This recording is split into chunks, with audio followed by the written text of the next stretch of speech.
Hey guys, this is Michael Alexander with Coinsider. Today is a quick charts presentation. I'm going to make it as short as possible. It is about where the Bitcoin bottom could be. Again, if you're not familiar with quick charts brings you the top analysts, and I bring out their reasoning side by side so we can have an understanding of where the next major move in Bitcoin could be so you don't miss that next major move. Let's jump into the quick chart. So again, quick charts has each color has a different analyst, and the dotted line represents the next major area of where Bitcoin could be heading, including this area right here.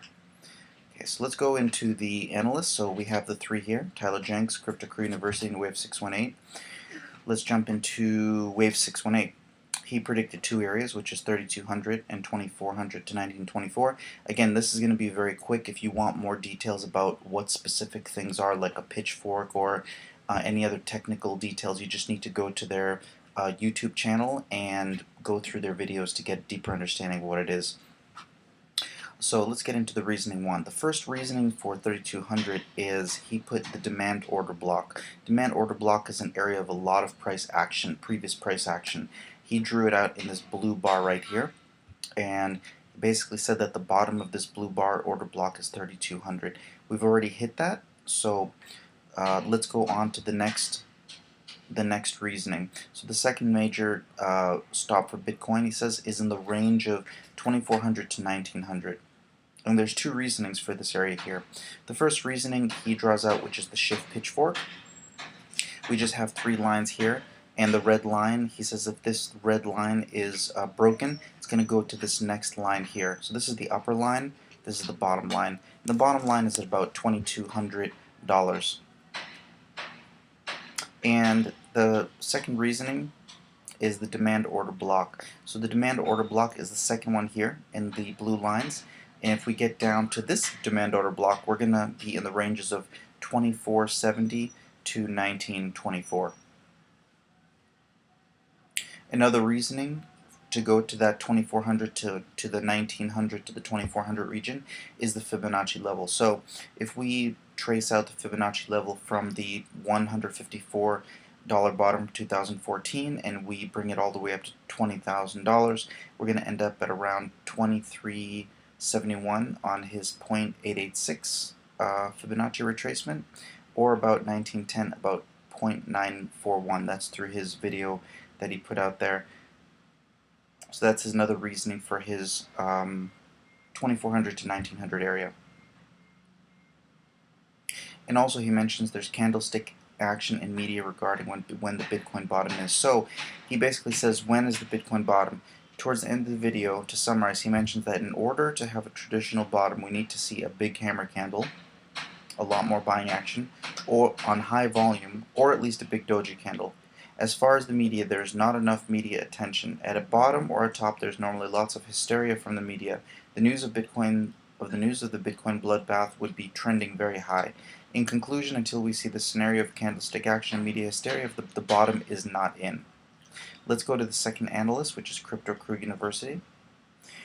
He basically has two major areas of destination, which is 2950 and 1150. Let's look at his reasonings. Why 2950? He looks at major previous support and resistance areas combined with the major move up. So what is considered a previous support resistance area? It has to be many, many days or weeks or even months of support and resistance in a specific zone. The 2950 happens to be 70 days of resistance, and then it was broken after 7 days of resistance, and then we went up to $20,000. So that actually fits with his theory of a possible bottom being a previous major support resistance combined with a major move. So what is some more evidence that supports that? He goes back into 2014 and he basically shows that when we were at the ranges of the 310 area, we had a crash to 154. It was about 54%. If we repeat that history, which is around 6,000 area, and we go down 54%, we're going to end up at around 29 and change, he said. He also mentions we have a 200 weekly moving average, which ends up at around 3,100, but if we pierce it like we've pierced the 200 weekly moving average before 2 times in history in 2014, we may touch that 2950 area as well. Here's his chart here, so you can reference his chart. Okay, so that was his reasonings for 29.50. Let's go into his reasonings for 11.50. Again, he brings out another major previous support resistance area combined with the major move.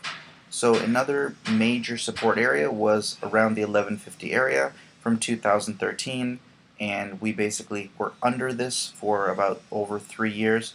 Finally, we got here in 2017. We broke through the 1,000 area, and we've been above it. We went from $1,000 to $20,000. So that does fit his criteria, and that's why he has it as a second major area for support of Bitcoin, for being the possible bottom. He also uses other supporting evidence of why we may not be at the bottom. He mentions something called the U volume shape. Okay, and simply put, this is what he would consider a U, which would be starting at the highest volume here, candle, going all the way down to low volume, which was in the middle, and going back all the way up and having a candle that's higher than this candle. That's actually a U, and this was the capitulation candle right here. You can read more here what I wrote in the technical paper. And again, just for clarity, he also mentions that we formed a second U that forms the end of the bear market, which forms another candle that's just as high or higher than the capitulation candle. Here he shows the 2018 bear market, how we started the U, we got to the lowest volume point, and he basically says that we're in the middle of the U, and we still need to draw out the rest of the U and have that final capitulation candle somewhere here, and that candle should be higher than this February 6, 2018 candle. And that should complete the U for the bottom of Bitcoin. And if we follow 2014, we're going to also have another U, which is consolidation, just like we consolidated here, and we're going to have another candle that's going to be end of the bear market candle.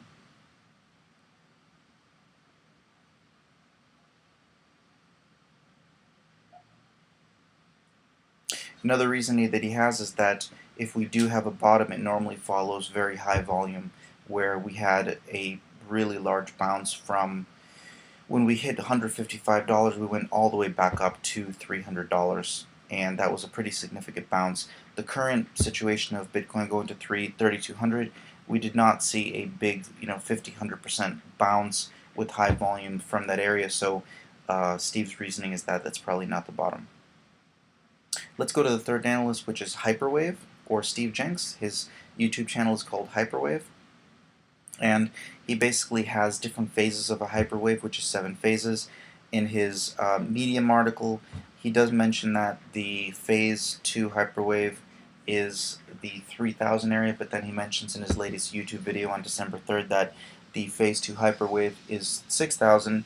So I'm sticking with that YouTube video, and basically he says that if the phase 2 hyperwave is broken, which in this situation was Bitcoin at 6,000, then we're going to go back down to the phase 1 of the hyperwave, which is $1,000, and he's the creator of this theory from 1979, or the co-creator of this theory from 1979, and he doesn't only look at crypto, he looks at many asset classes, many different charts, and sees a repetition of the same story of a parabolic move, and going all the way back down to a phase 1, the phase 1 area of a move.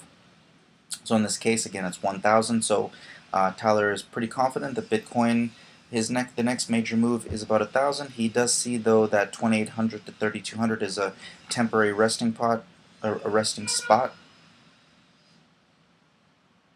And this goes more into who Tyler Jenks is and what is Hyperwave. And this is his reasonings. He doesn't have a strong reasoning for this area. He just believes it's going to end up, he doesn't state his reasonings, but he does believe that we could temporarily be in this area until we further get down into the 1,000 area. And this is just a brief chart of his hyperwave map. And then I just have Coinsider considerations at the bottom, just things that I put myself in that the analyst may have not mentioned, that we did hit the 3200 bottom area, but we still have this space here, which is called a VPVR or volume node, and it's not much volume here. If we're going to fall and reach a temporary bottom, in my opinion, it's going to be around 2900, which is this first major volume node right here. This is about 2700.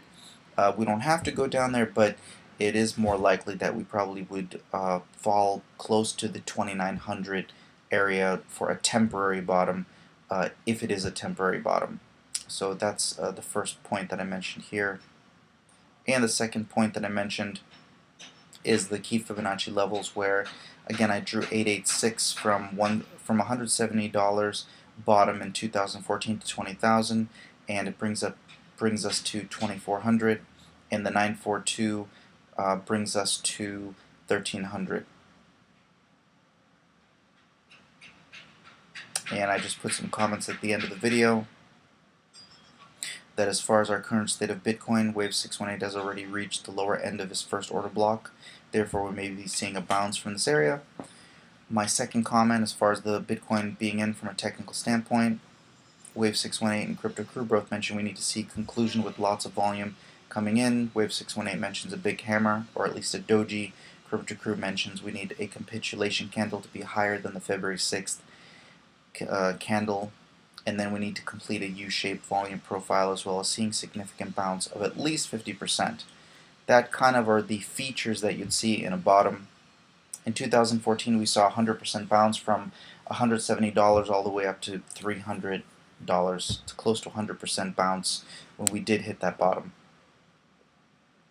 As far as Bitcoin, as far as if the Bitcoin bottom is in for this from a psychological standpoint, we do need to see a lot of more media attention, a lot more bloodbath, and we haven't seen that media attention at the 3250 level yet. As far as what the key levels we may anticipate for seeing a bottoming situation, again, it could be this zone, 2700 to 3000. If we add in those other features which Wave 618 and Crypto Crew talk about, if they are combined, like the big candle, the big volume profile, the big media attention, if all those other things are combined with this area right here, we see a big doji, we see a big hammer candle, then yes, that could be a potential bottom zone. And I just put some key areas about these stops here. The next stop, 2400 to 2000. I just put this area as a major Fibonacci area. 2000, the lower end of the order, the demand order block, according to Wave 618. So again, this could be another bottoming area of Bitcoin. Again, look for that major hammer or that major hammer candle doji with high volume, with crazy media attention of the bloodbath, with all that negativity. If you combine that with this area, then yes, that could be another area, another potential bottom. And then we have our third area, which is the 1300 to 1000 zone, which is mentioned by Steve from Crypto Crew and Tyler from Hyperwave. Again, this is another major Fibonacci area, the 1300, which is the 0.942. And the 1000 is a key psychological level with a lot of volume, a lot of buying and selling action here, and also is a phase 1 Hyperwave area, according to Tyler from Hyperwave. Now, going into timelines, I didn't comment on exactly the timelines of how long it could, this could draw out after we see a bottom. So we know from 2014 in traditional markets, when we have that capitulation, we have a bounce, a retesting of that bottom area, and then we just have a sideways action for a while. I think in 2014 we had a good, after the final capitulation candle, I think we had at least 6 months of sideways action until we finally started going up. I don't know 2018 what's going to happen. I don't know if it's going to, there's a different situation. We have different market participants in it. We have larger institutions. We have bigger money in it, which means things could go faster, or things may stay the same and follows the same route as traditional markets, because in other markets there's big money as well, and they follow the same route of a parabolic move going down and then kind of resolving itself out sideways. And then as far as could the Bitcoin be in at $3,200, I put technically anything is possible, and yes, it could be a technical bottom, but if we look at how Bitcoin behaved previously in 2014 and other technical markets, normally it doesn't happen that way. So I put that the chances are low, although I'm not ruling out that the 32 and change area could be a bottom, but just we haven't seen any of those other features like major volume coming in, major volume candle, nothing like that, major, just drama from the news. Just nothing like that has happened. So if it did end up being a bottom, it would be very strange because it wouldn't fit with any, a typical bear market bottom criteria. So those are my comments on where Bitcoin bottom could be in. I did hand select the authors. I do believe that they're very experienced and they have very good arguments for their views of where the next stops for Bitcoin could be. If you enjoyed this video, if you want to see more of these videos, then subscribe and hit that bell to follow me, and also comment. I'd love to see your comments and what you think on reports like that. Would you like to see a monthly report, technical report on Bitcoin or cryptocurrency? Would love to know your thoughts on it if it really helps you out. And finally, Coinsider disclaimer. This video is not giving any financial advice. These are just strictly the analysts' viewpoints and my viewpoints as well, and it's only for educational purposes, but not to be taken as financial advice from me to you. Just do your own due diligence. If you're investing, it's your hard-earned money, and you could lose everything if you just take other people's decisions at face value like that. So anyways, hope you enjoyed today's video again. Hope you got a lot out of it, and wishing you an amazing holidays for December and New Year, and let's see what happens with Bitcoin. And I hope to follow up with another January technical report for you. Have an awesome day, guys. Bye-bye.